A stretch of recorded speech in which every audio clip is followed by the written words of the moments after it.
welcome back to the DungeCraft server, Feed the Beast mod pack, playing Minecraft. My name is Maxwell. Of course I'm playing Minecraft, look at it. My name is Maxwell, and today I thought I would do a quick flyover and give you a tour of the DungeCraft server and what everybody has been building. First thing I'm going to do though is set it to dawn, because nobody wants to look at buildings in the dark. So we will start obviously at my tower. You've all seen it before, so I'm just going to do a very quick fly around it. This is my tower, the little side bit there with its missing block inside that I haven't decided what to do with yet. The back's a bit plain, but that's because nobody lives in the desert. And yes, that is my tower. So we'll follow along the road. We have the road here. It forks off left to Pyro's place, which we'll be checking out next after the Eater of Worlds stuff. So we've got a little subway station there that I've started building and then not went back to it because we're not quite sure how we want the subway system to be hooked up yet. So a little tower here just as decoration. It doesn't really serve any purpose. The road comes along now to our factory, which is where we are doing the Eater of Worlds project, and our power station with its nuclear power reactor, which has already blown up once, our rubber farm, and the factory itself, which is going to be housing all of the stuff that our ridiculous mining project is going to provide to us. The road then continues along here. You'll have to bear with me, the server is being a little bit slow to load today, so you'll have to bear with me while chunks load in. If it starts to get a bit ridiculous, I'll just pause the video and bring it back when everything is loaded. So we have a little bridge over here, which then leads to the road here and down to our chief builder's house, which is Gabriel, although he's not really around anymore as we don't really have need for builders at the moment. But that's his lovely little home built on a little island there, very nice. So the road then comes up here and changes to Finbar's ostentatious marble brick. As you can see, just has to be classier than everyone else. And this is his giant house here, with its lovely inverted blue lamps and his... Oh, can we get upstairs? And his attic. The greatest attic bedroom known to man. So, oh, and his little mezzanine level here as well. Very nice. So that's Finbar's house. I don't really think there's anything out back yet. I don't think he's done it. Oh, well, he's started a rubber farm by the looks of it and has some reeds growing. He's quite close to a jungle biome. So that's Finbar's house. We're going to head back across now and show off Pyro's ridiculous castle, which he got a couple of guys on to help him build. And I think the reason he wanted that ridiculous castle is because he saw the tower that I'd built and was extremely jealous and decided that he needed something bigger and better. Obviously, being from Texas, everything is bigger and better in Texas. Oh, super run. And super jump. Right. Let's let this bad boy load in. Oh, wow. What's all these? Oh, apiaries. So he's playing around with bees. Bees are horrendously complicated. I haven't had time to go into them yet. That looks like his reed farm. I haven't had time to go into bees yet. So if you want to watch something on bees, I would suggest having a look at Pyro's channel or having a look at John's channel, as they are well into their bees. This looks like a peat farm. And this is his castle from the outside. It looks the same on every side, so I can just pretty much show you the front, and then you can extrapolate yourselves at what the rest looks like. We're going to take a quick look inside, and we're going to take a look over the top here, and then let the inside load. In fact, I'm probably going to pause a bit until this loads a bit more. So I just wanted to pause there because the whole thing's better taken in as one chunk. As you can see, once it's all loaded, it's a little bit more majestic.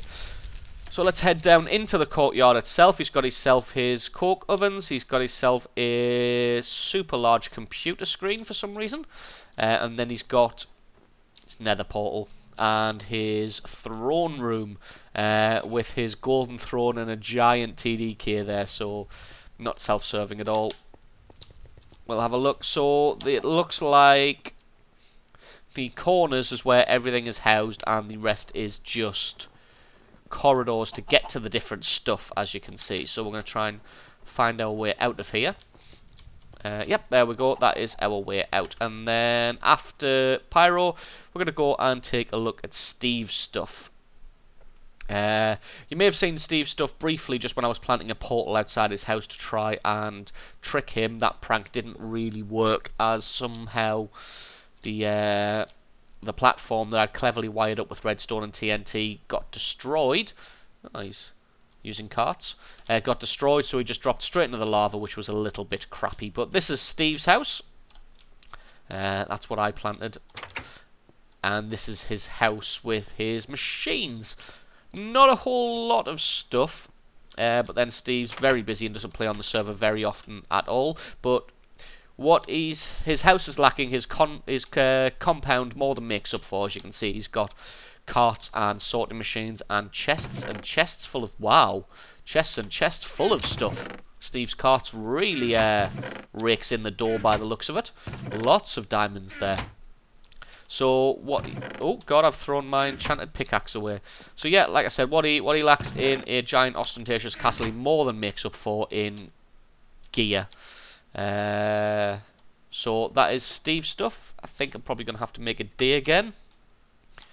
And what is this? I actually haven't seen this before. It looks like some kind of weird flower pagoda. So we're going to go and have a look at this. Very interesting. No idea. This is probably Steve's as well. Huh. So it looks like some kind of bee farm and flower farm mixed together, because obviously bees are going to need flowers to pollinate. So this is probably Steve's as well. So this looks very well engineered.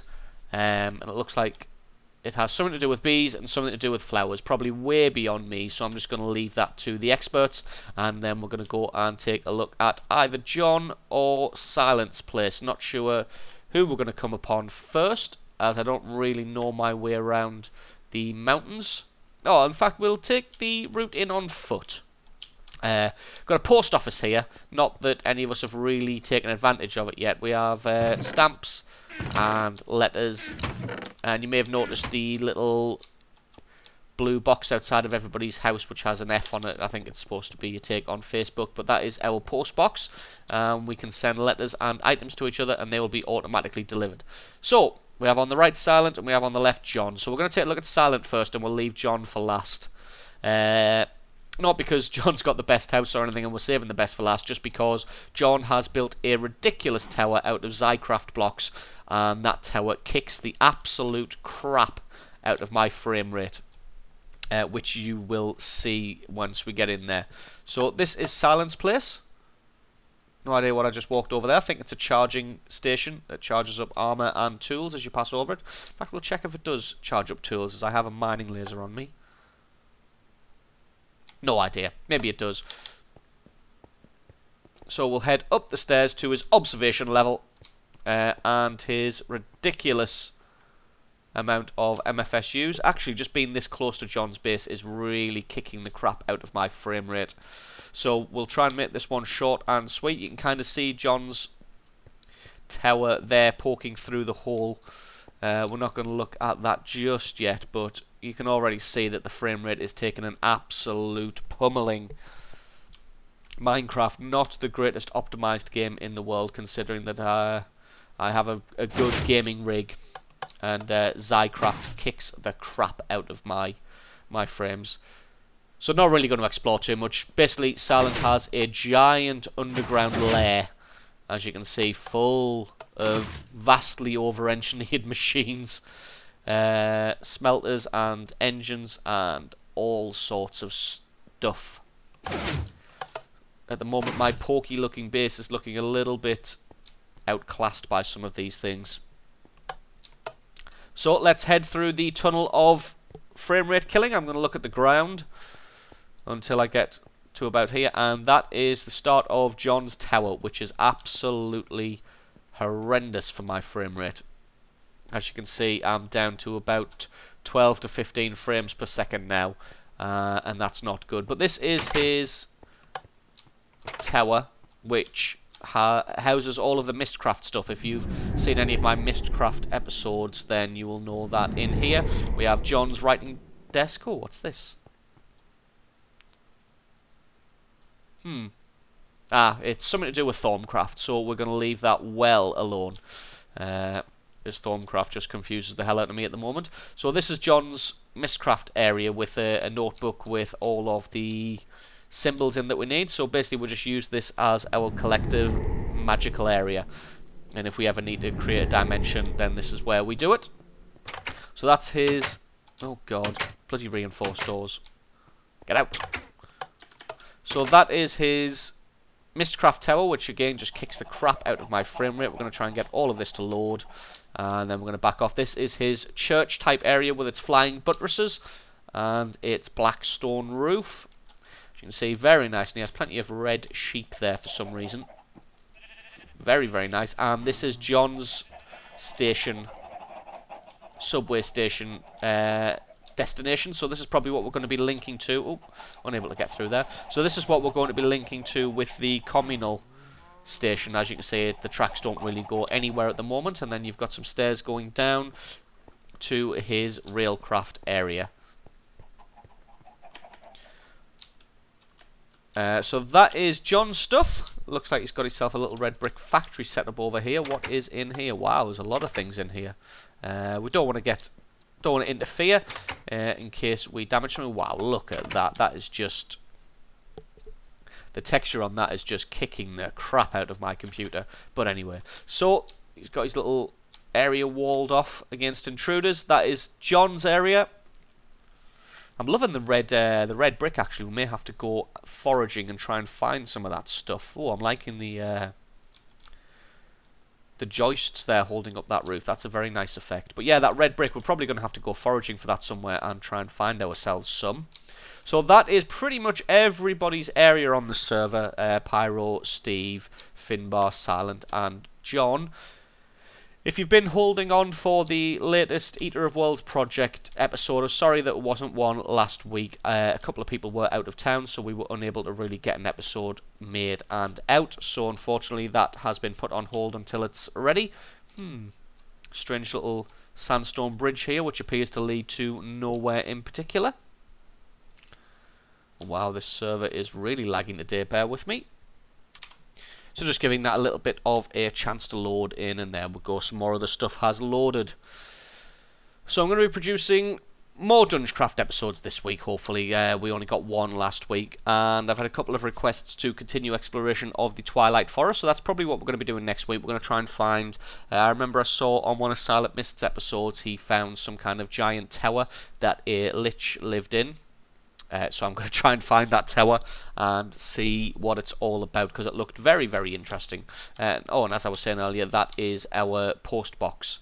It's part of the forestry mod, but none of us have really used it to send letters to each other as of yet. So that is it for my guided tour of the server, the buildings, and what everybody has been building. So thanks very much for watching, guys. Stay tuned, because there's going to be more DungeCraft episodes this week. Thank you very much for watching. Probably already said that. My name, as always, is Maxwell, and I will catch you next time.